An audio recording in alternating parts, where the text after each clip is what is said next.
Burgoyne continued southward even as his options and support began to crumble. On September 13th he crossed the Hudson, heading toward Albany. He was down to 6,500 troops.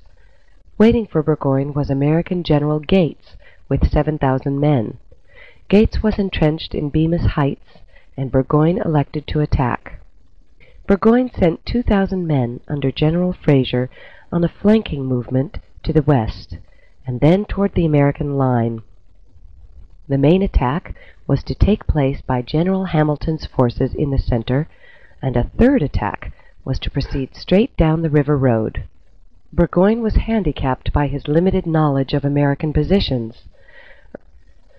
Early morning of the 19th of September, the British troops set off.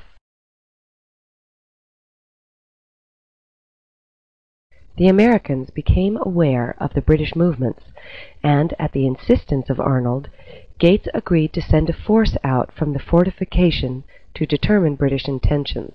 Thus, in a clearing near Freeman's Farm, the battle developed. First, Morgan's riflemen ran into Fraser's left flank, cutting them down. They were in turn decimated by part of Hamilton's brigade. Thus it went for most of the day, with piecemeal parts of the American and British forces being thrown at each other. At the end of the day, however, the Americans still held the heights, and the British had lost 600 killed, wounded, or captured.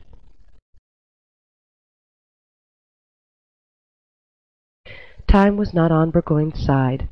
With the nights getting longer and colder, food beginning to run low, and no option of local foraging, he had lost his Native American scouts, and the ranks of American forces were swelling every day. Finally, in a desperate move to break out, Burgoyne sent 1,500 of his men on an attack in the western flank of the American forces. They were immediately attacked by Morgan's men, and a general British retreat soon ensued. The Americans were not content with driving the British back, and soon a force under Arnold was attacking a section of the British defensive lines known as the Horseshoe. After a fierce fight, it was captured. Burgoyne's position thus became untenable, and, that night, he pulled his forces back toward Saratoga, leaving behind his wounded and much of his supplies, and losing another 600 men. It had become clear that he would not be able to sustain his position. Gates had followed him, and soon had him surrounded. On October 12th, Burgoyne called a council of war with his officers, which unanimously agreed that there was no choice but to surrender. The next day, Burgoyne asked for terms to which the parties agreed, and Burgoyne surrendered.